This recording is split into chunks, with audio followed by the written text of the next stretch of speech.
안녕하세요. 글로벌 TV 영상정보 시간 정성학입니다.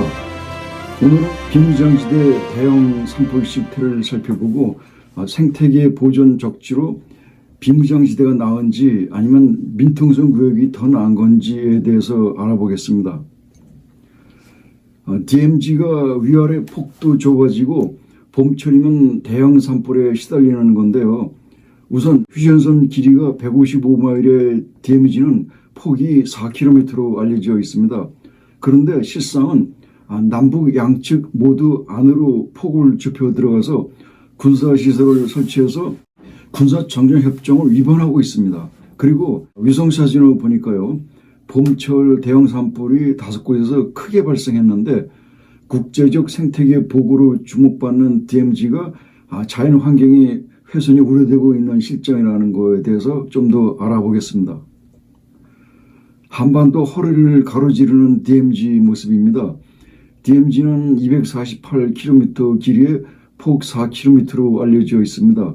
그런데 이는 군사분계선 MDL을 중심으로 남북 각 2km씩 폭으로 버퍼링 처리를 한 것인데요. 실제 구간과는 다를 수 있습니다. 실상은 남북 양측이 모두 안으로 침범해 들어가서 폭이 많이 좁아졌습니다. 1953년 7월 설정된 당시 군사정신협정을 서로가 위반하고 침범해 들어가서 폭이 좁아진 것이 지금의 실제 모습입니다. 남북 전방 초소 간 거리가 가까운 곳은 1km도 채 안 되는 곳이 있다고 합니다. 먼저 DMZ 내 산불 실태부터 알아보겠습니다. 여기는 강원도 창동군 북측 DMZ 구역입니다. 주위 여러 곳에 검게 탄 산불 흔적이 군데군데 보이는데요. 군인들이 사계 청소를 위해서 초소 주변 전방숲에 불을 질렀습니다. 이는 전방 감시 및 관측 그리고 사격권 확보를 위해서 시야를 가려는 풀숲을 제거하기 위해서 불을 놓은 겁니다. 남북 양측 모두가 자행하고 있는 건데요. 등 뒤에서 바람 부는 날과 시각을 이용해서 방화를 하는데 때로는 바람이 강하게 불어서 들불이 크게 번져가지고 상대방 초소까지 위협할 때도 있다고 합니다. 밑에는 북한강이 흐르는데요. 하천 가운데로 군사 분계선이 지나갑니다. 하천에서 북한 초소까지 거리를 재보면 952m로 1km가 채 안 됩니다. 군사전종협정에는 폭 2km의 완충구역을 두기로 한 건데 규정을 어기고 침입해 들어온 겁니다. 이거는 실상은 우리도 마찬가지로 위반하고 있습니다. 남북 양측 군인들이 피차 마찬가지로 DMZ 완충구역 안에 서로가 침입해 들어가서 전방 초소를 설치한 모습입니다. 군사분계선이 지나는 북한강을 사이에 두고 북한 초소는 535m, 남한 초소는 870m까지 좁혀 들어갔습니다. 높은 고지와 전방 관측이 양호한 곳을 차지하기 위해서입니다. 이곳 북한강은 북쪽으로는 상류의 임남댐, 일명 금강산 댐에서 남으로는 강원도 화천읍의 평화의 댐으로 흐릅니다. 이 한 장의 위성 사진은 많은 것을 생각나게 합니다. 팽팽한 긴장감 속에서 남북 양측 군인들이 서로 무장하고 노려보며 감시하는 가운데 북한강은 무심히 남으로 흘러가고 있는 모습입니다. 한편으로는 평화로워 보이는 한가한 산천의 달력 그림 같지만 하늘을 나는 철새는 북한강 너머로 자유로이 넘나들 수 있는 반면 우리 인간들은 접근조차 하기 어려운 비극의 현장입니다. DMZ 내 봄철 대형 산불 모습입니다. 언론에 크게 보도됐던 건데요. 왼쪽은 강원도 고성군 DMZ에서 산불이 크게 났고요. 오른쪽은 경기도 연천 DMZ에서 불이 났는데 이틀째 지속하고 있다는 뉴스 보도입니다. 봄철이면 이런 뉴스를 접할 때가 있습니다. 그런데 문제는요. DMZ에 이런 큰 불이 나면 우리 산림청 헬기가 뜬다 해도 들어가서 끌 수가 없습니다. 남방 한계선 넘어 내려오는 들불에만 대처할 뿐인데요. DMZ 산불은 다 타고 시간이 지나서 저절로 꺼질 때까지 기다릴 수밖에 없습니다. 지뢰가 묻혀 있어서 사람이 들어가 끌 수도 없습니다. 이런 불구덩이 아수라장 지역 속에서 야생동물도 자연환경 식물도 모두 견디지 못하고 큰 피해를 입습니다.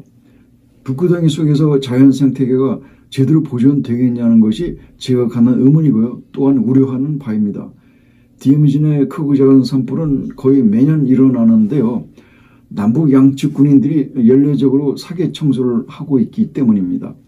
봄철이면 반복되는 크고 작은 산불로 DMZ 생태계가 홍역을 치르고 몸살을 앓고 있습니다. 위성사진에서 산불 현장을 찾아봤습니다. 왼쪽은 2015년 5월 강원도 초롱군 사거리 인근 DMZ에서 산불이 나서 827헥타르를 태웠습니다. 오른쪽은 경기도 연천 중면 DMZ에서 2014년 봄 큰 산불이 났는데요. 흰 연기가 크게 피어오르고 있습니다. 산불 피해는 1528헥타 정도 됩니다. 또 다른 산불 모습인데요. 왼쪽은 경기도 연천군 왕직면 DMZ에서 2011년 봄 산불이 아주 크게 나서 축구장 1만 개 가까운 약 7,000헥타 정도의 피해를 입혔습니다.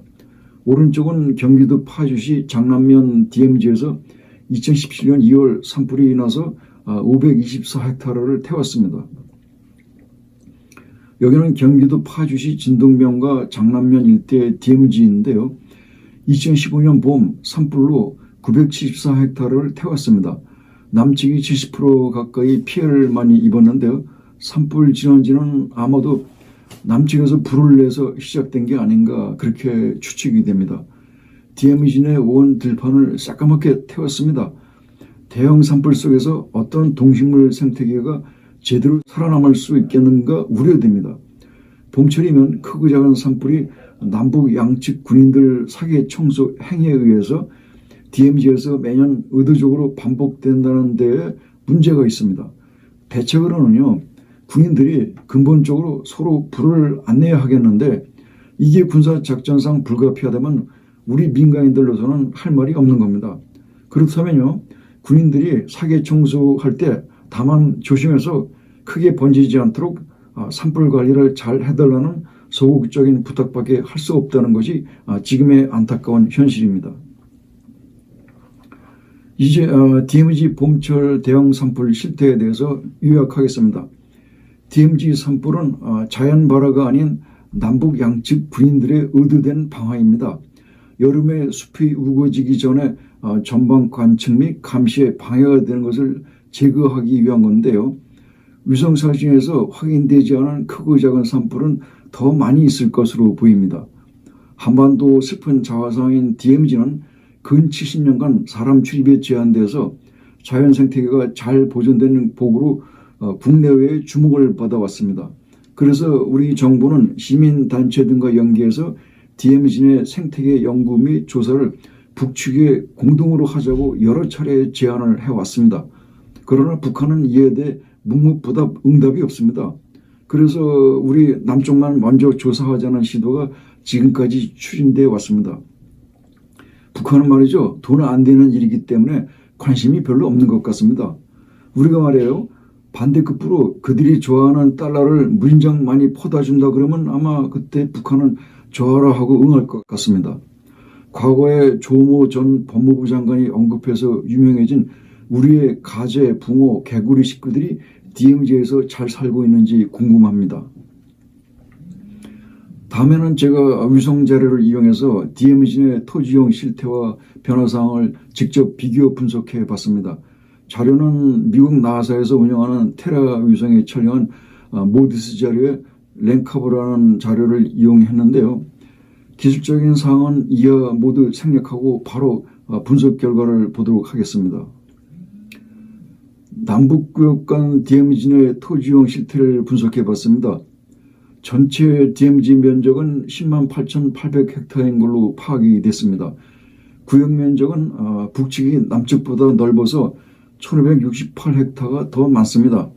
구역 면적은 우리가 좀 적어서 손해를 봤는데요. 산림은 우리가 더 많습니다. 반면에 경작지와 초지 등은 북측에 더 많이 분포합니다. 여기에 농경지가 있는데요. DMZ에서 농사도 짓냐고 누가 질문을 하더라고요. 네, 농사 짓습니다. 마을도 있고요. 학교도 있고 은행도 있고 다 있습니다. 버스도 다닙니다. 남북 양측에 선전 마을이라는 게 있어서 판문점 인근에서 농사를 아주 크게 짓습니다.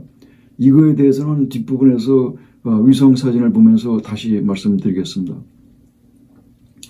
이제 얘기를 마무리하면요. DMZ 산불이 남북 양측 군인에 의한 교란 행위로 사계 청소에 의해서 의도된 방화에 의한 거라는 겁니다. 이러한 산불이 안 일어나야겠지만 군사상 불가피하다면 대형 산불로는 번지지 않도록 군인들이 세심하게 주의해서 잘 관리해달라는 소극적인 대책을 당부할 수밖에 없습니다. 그리고 DMZ 내 생태계 훼손이 우려되는데요. 특히 육상 식생은 훼손을 피할 수 없을 것 같고요. 반면에 강하천 수생 생태계는 산불 영향을 그나마 적게 받아서 보존이 되는 것 같습니다. DMZ 강하천의 고유 및 희귀 어종이 다수 서식한다는 인터넷 보도를 보면요. 그나마 위안을 받습니다. 이제 결론입니다. 생태계 보존구역으로 비무장지대가 낫냐 아니면 CCG, Civilian Control Zone, 민간인 통제 구역이 낫냐 하는 겁니다. DMZ는 앞에서도 언급했지만 크고 작은 산불로 생태계가 훼손이 불가피해 보입니다. 반면에 민간인 통제 구역은 근 70년간 민간인 출입이 제한되어 왔고 또한 군인들이 사계 청소라는 의도된 방어도 하지 않습니다. 그래서 민통선 구역이 생태계 보호로는 세계적 보존 가치가 있는 것으로 보는 것이 제가 피력하고자 하는 작은 주장입니다. 그리고 DMZ는요. 차선책으로 안보 및 교육 관광지로 자원을 개발하는 것이 더 낫지 않겠냐 하고 보는 것이 또 제 개인 생각입니다. 여기가 경기도 파주 판문점 인근에서 남북 양측이 서로 경쟁적으로 농사 짓는 곳입니다. 선전마을이 두 곳이 있는데요. 북쪽에는 기종동 평화의 마을이 있고 남쪽에는 대성동 자유의 마을이 있습니다. 1953년 7월 군사정전협정 당시 자유민주주의와 공산사회주의 중 어느 처제가 더 잘 사나 두고 보자는 일명 선의의 경쟁 차원에서 상호 합의하에 민간인 선전마을을 두기로 한 것이랍니다. 마을 이름을 보면요. 북한은 평화라는 말을 넣었고요. 우리는 자유라는 용어를 썼습니다. 우리가 여기서 주목해야 할 것은 평화라는 용어인데요. 북한이 말하는 평화는 진정한 평화가 아니고 강제와 억압과 압박에 의해서 주민들이 노예처럼 개, 돼지, 짐승처럼 사는 거짓 평화인 겁니다. 그런 말장난, 가짜 평화, 위장 평화에 속지 말아야 되겠습니다. 위성 사진이 2010년 10월 초 가을 추수기에 찍은 건데요. 양측 선전마을을 보면요. 논이 남쪽은 밝고 선명하고 참 상쾌해 보입니다.